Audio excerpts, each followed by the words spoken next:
Oh yeah, I am here with a 2019 Harley FXDR 114. I'm going to give you guys a precise walk around, everything you need to know about this bike. Doing it law-abiding biker style, no other way.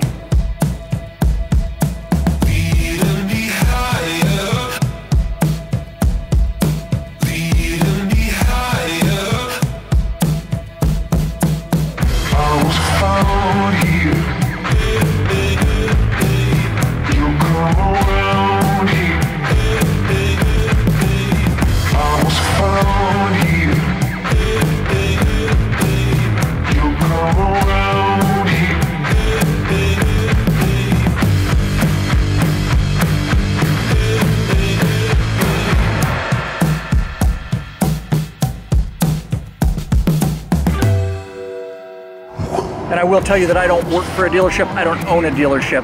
I'm under no contract with Harley-Davidson. The views you get on this channel are completely unbiased and independent. You only get it here on this channel.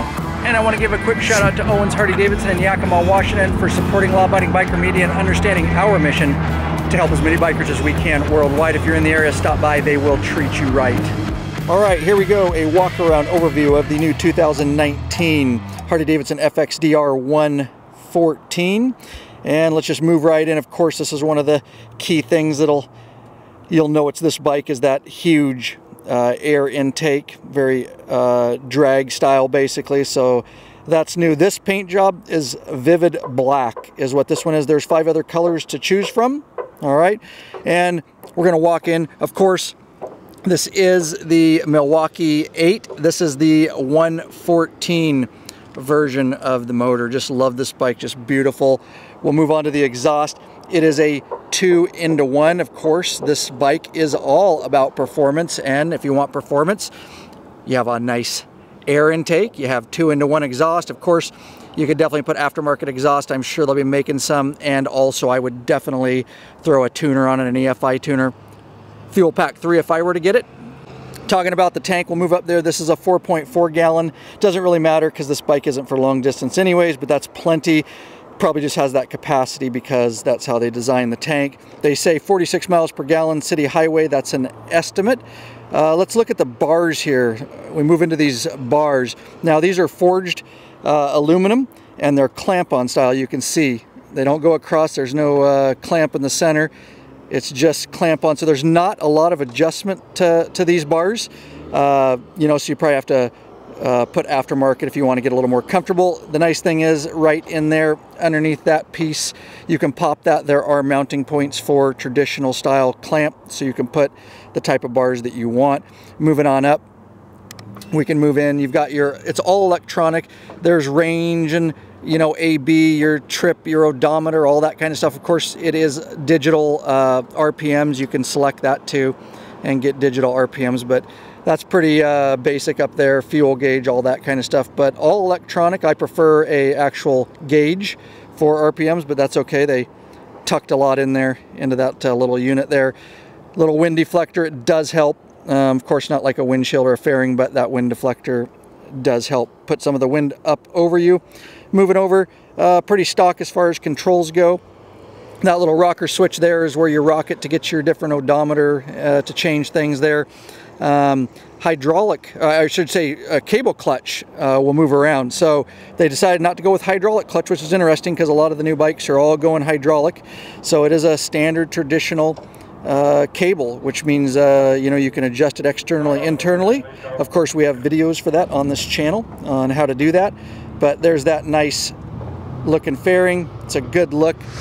Very important, before you leave this channel, smash that subscribe button and bell icon. Every time those are hit, another biker joins the revolution. We'd like to have you part of the revolution.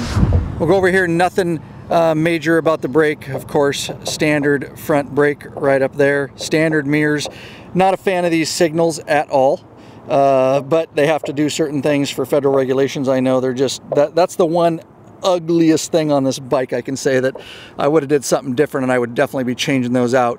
Very nice Harley-Davidson. Welcome to 2019 stock LED headlight. Very nice there. And all the lights are LEDs. Those signals are LED too. And just moving around the rear here too, all these brake lights and signals, again, LED, and I'm not a fan of the look of these rear signals either. Just coming up on the back of the bike, there's that exhaust. It does look very cool. It's just a really unique look, this bike. I do like what they've done with it there. Let's move in on the rear wheel. Now this is one of the things that people are gonna talk about. Again, I did a test ride video, so make sure you check that out. So looking at the rear tire here, this is a 18-inch wheel, and it's an ACE cast aluminum, and it's a disc aluminum. You can see it's not spoked or anything like that.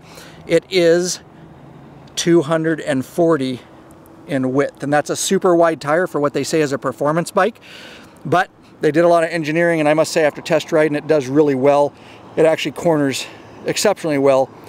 You don't expect that with a wide tire such as a 240 like that, but they did a really good job with the new swing arm. It's a soft tail, of course, and very much like the Breakout, they say, with some of the rake, but it is a little bit different. I'll move back, and you know, with this cast aluminum swing arm, that's new.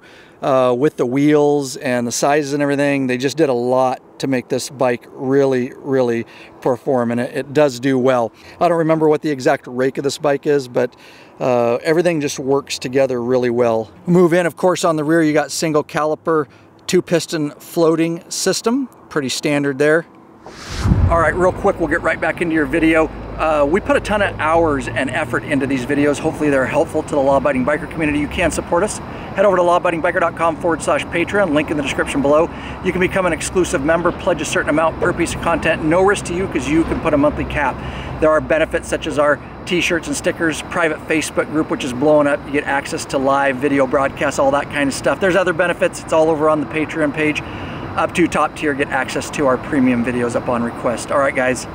Appreciate your support. Let's get back into the video.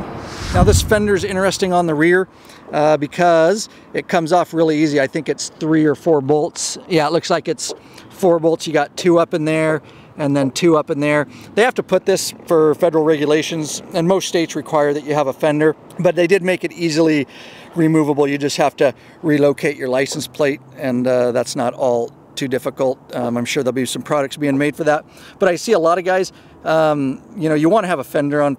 Technically it is laws in most states, but you know, I can see a lot of guys, you know, doing some fabrication and getting some really badass fenders made that really hug that tire, and I think it'll be a lot better look than just that plastic one in there. So I'm excited to see what guys are going to come out with fenders for that rear. You can see, just get a shot of this side. It's quite a deal they did. This new swing arm rocks all the way back up, and I guess they made it pretty easy. It does look pretty easy to access and drop this rear wheel on a lift. You can drop it pretty quick. That tire is not going to be cheap, I will tell you that right now. That's the sucky part about wide tires like that. All right, and moving on up, of course, you check your oil right down in there. One of the things to be aware of when I was checking this bike is they hid your transmission plug way, I don't know if you can see it, but it's way back in there, and that is going to be a pain in the ass to get to. I wasn't happy about that. You probably have to remove this cover and stuff like that to even check your transmission fluid, but oil's right there. Of course, side transmission cover hidden right under there. There's the old Milwaukee-Eight 114 tucked back up underneath there. This is an adjustment knob, hydraulic adjustment knob for your preload for your rear suspension. It's kind of set low right now. I didn't really have time to set it too much during my test ride, but you can set, depending on your weight, the preload right there. And moving down here, pretty standard with the brake pedal and the forward controls, they call them. However, the way you sit on this bike, if you watch my test ride video, it doesn't feel like forward controls because you sit so far up on the bike. It's almost in between a mid and a forward control. And moving down here, of course, this Milwaukee-Eight 114 is air-cooled and oil-cooled. And you can see what they did there.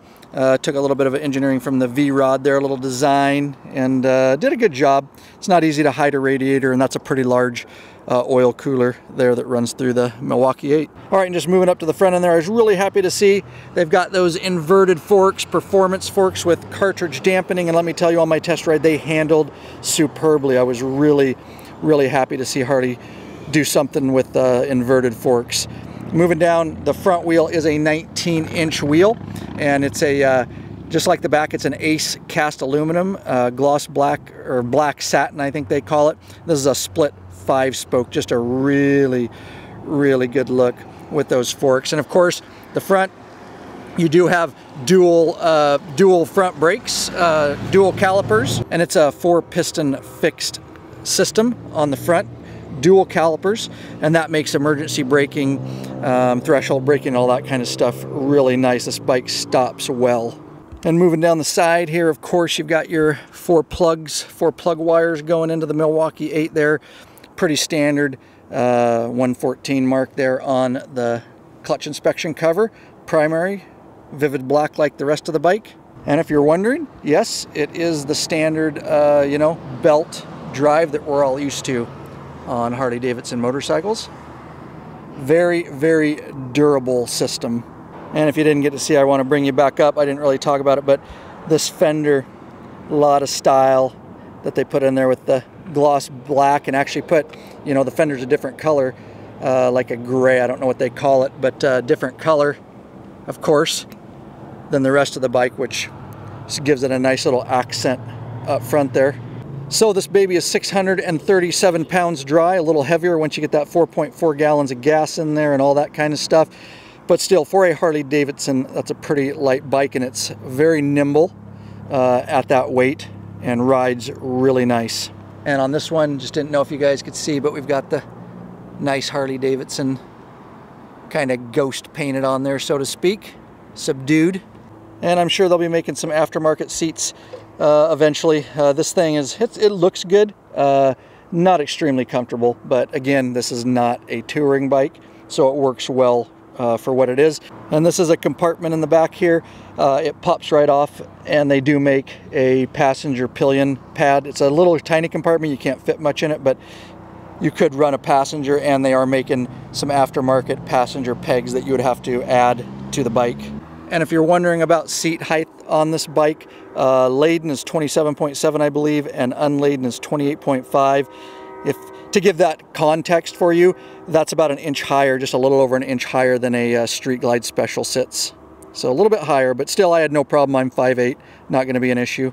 Well, I wouldn't do a ton to this bike if I got it. If I were to get it, I would definitely do bars. I would put some T-bars that came back a little bit, make it a little bit more comfortable, add a little style.